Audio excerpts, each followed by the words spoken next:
Hindi lahat na nagpapayaman ay boring tingnan, pero boring talaga. Sa Pilipinas, maraming yumayaman sa mga negosyong mukhang maliit, mukhang boring, pero tuloy-tuloy ang kita. Sa video na to, ipapakita ko ang 6 na boring na negosyong Pinoy na tahimik na nagpapayaman, walang crypto, walang networking, walang get rich quick. At ang totoo, karamihan sa mayayaman, ito talaga ang pinipili. Para sa kaalaman lamang, hindi personal na payong pinansyal. Affiliate products in the shelf below. Sa totoo lang, pag narinig mo ang tubig, wala kang mararamdaman na excitement. Hindi ito uso. Hindi ito bongga. Hindi rin ito yung ipopost mo sa Instagram para ma-impress ang iba. Pero sandali, mag-isip tayo. May araw ba na hindi umiinom ng tubig ang mga Pilipino? Kahit may trabaho o wala, kahit may pera o kapos, kahit umulan o tirik ang araw, tubig ay kailangan araw-araw. Kaya dito nagsisimula ang lakas ng negosyong ito. Hindi dahil maganda siya tingnan, kundi dahil hindi siya pwedeng skip. Ang tubig, hindi one-time sale, bumabalik ang customer. Linggo-linggo. Minsan 2 beses pa sa isang linggo. At sa bawat balik ng customer, may maliit na kita na kapag pinagsama-sama, lumalaki. Isa pa, cash ang galawan. Walang utang, walang hulugan, bayad muna bago kuha. Kaya tahimik lang ang may-ari. Walang yabang, walang flex, pero buwan-buwan may pumapasok na pera. Kahit may krisis, kahit may bagyo, kahit may problema ang ekonomiya, uhaw pa rin ang tao. At dahil pangmasa ang tubig, hindi ka umaasa sa iilang customer lang. Marami, araw-araw, paulit-ulit. Kaya habang ang iba ay naghahanap ng next big thing, ang negosyong ito ay tuloy-tuloy lang sa pag-ikot ng pera. Tahimik, boring, pero may cash flow. Ikalawang negosyo, laundry. Kapag narinig mo ang laundry shop, wala ring excitement. Hindi ito pang flex. Hindi rin ito yung negosyo na ikukwento mo agad sa barkada. Pero gaya ng tubig, may isang katotohanan na hindi mo pwedeng takasan. May araw ba na hindi nagpapalit ng damit ng tao? Lalo na dito sa Pilipinas, mainit, pawisin, at laging may lakad. Kaya ang labada hindi lang kailangan, regular na kailangan. Ang maganda sa laundry business, hindi mo kailangan ng special na skill. Hindi mo kailangan maging expert. Hindi mo kailangan maging magaling sa sales. Ang kailangan mo lang ay tamang location at consistency. Dahil isipin mo ito, boarding house na puno ng estudyante, condominium na puro working professionals, opisina na walang oras maglaba. Lahat sila, walang oras, pero may pangbayad. Kaya bumabalik ang customer. Linggo-linggo, minsan 2 beses pa sa isang linggo. At bawat balik nila may kitang pera. Hindi kaya yaman overnight sa laundry. Walang biglang milyon dito. Pero may mas mahalaga. Tuloy-tuloy na galaw ng pera. Kahit umuulan, kahit mainit, kahit may holiday, may maruming damit pa rin. Kaya ang may-ari ng laundry, tahimik lang. Walang yabang, walang post, pero habang yung iba naghihintay ng sweldo, siya, bawat labada, may kita. Ikatlong negosyo, sari-sari store. Maraming nagsasabi, wala nang kita dyan, lugi lang yan. At totoo naman, hindi lahat ng sari-sari store kumikita. Pero dito nagkakaiba ang may sistema sa basta lang nagbukas ng sari-sari store. Ang kumikita na sari-sari store hindi umaasa sa tsamba.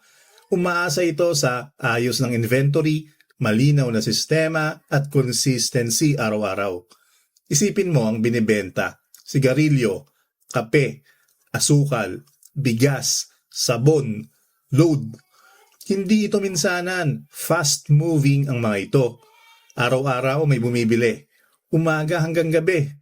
Maliit ang kita kada item, pero marami ang galaw.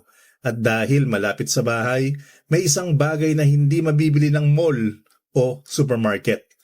Tiwala ng komunidad. Kilala ka ng mga kapitbahay. Alam nila kung bukas ka, alam nila kung may panukli ka, kaya bumabalik sila. Araw-araw may benta, araw-araw may cash flow. Hindi ito negosyo na ipagmamalaki sa social media. Walang magandang picture, walang wow factor. Hindi ito pang flex. Pero kung ang hanap mo ay pang tuloy-tuloy na kita, ang sari-sari store na may sistema, gumagana. Tahimik lang. Ika-4 na negosyo, delivery at tracking. Kapag narinig mo ang tracking, hindi ito yung negosyong ikaka-proud mo agad. Walang ganda, walang forma, walang wow factor. Pero ito ang tanong na mahalaga. May negosyo ba na walang kailangang ihatid? Kahit tindahan, kahit factory, kahit online seller, lahat sila may produkto at lahat ng produkto kailangan gumalaw. Dito pumapasok ang lakas ng delivery at tracking business. Hindi ito nakaasa sa uso. Hindi ito umaasa sa walk-in customers. Ang kausap mo dito, negosyo rin. Business to business. Ibig sabihin, mas seryoso ang usapan, mas malinaw ang bayaran, mas predictable ang galaw ng pera. At kapag maayos kang magtrabaho, hindi one-time ang kita, nagiging kontrata. Isang biyahe kada linggo, 2 biyahe kada buwan o minsan araw-araw. At kapag may kontrata ka, alam mo na may papasok na pera buwan-buwan. Hindi ka naghihintay kung may bibili. Hindi ka umaasa sa tsamba.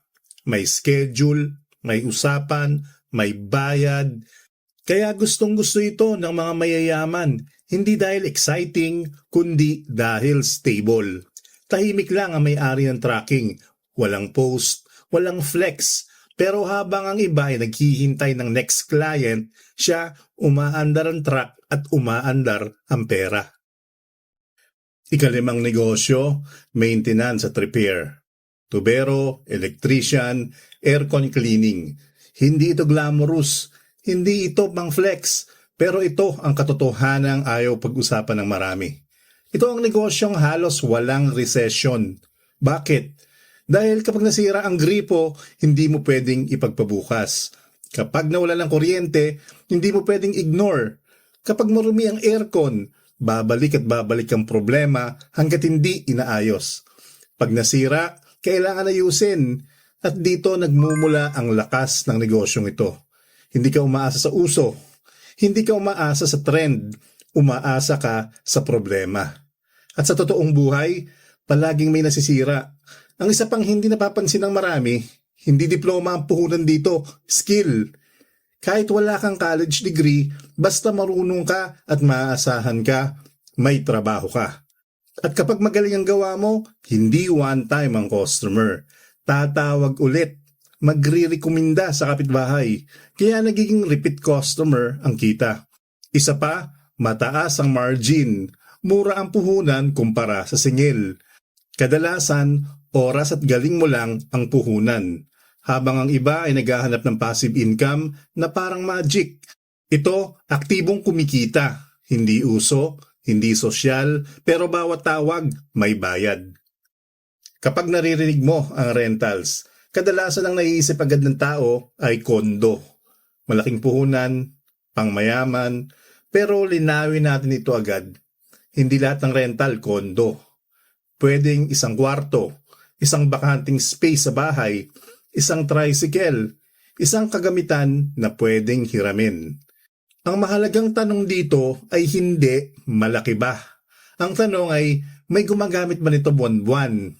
Dahil ang lakas ng rental business ay simple lang, monthly income. Isang beses ka magpuhunan tapos paulit-ulit kang binabayaran. Hindi ka naghahabol ng customer araw-araw. Hindi ka nagbebenta ng paulit-ulit. Darating na lang ang bayad buwan-buwan. Isa pa, ang inuupahan, sa'yo pa rin. Hindi nawawala ang asset, hindi nauubos. Habang ginagamit ng iba, ikaw ang kumikita. At habang tumatagal ang panahon, tumataas ang renta. Tumataas ang presyo ng bilihin. Tumataas ang value ng gamit o lupa. Kaya ang rental, natural na panlaban sa inflation. Tahimik lang ang ganitong negosyo, walang araw-araw na ingay, walang kailangan i-post, pero steady, predictable. Kaya maraming mayayaman mahilig sa rentals. Hindi dahil mabilis, kundi dahil matagal pero sigurado.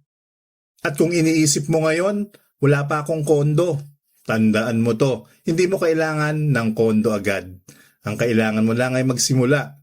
Simulan mo kung nasaan ka, kung anong meron ka, kung anong kaya mo ngayon. Dahil sa huli, ang mga nagpapayaman sa rentals hindi nagsimula sa malaki.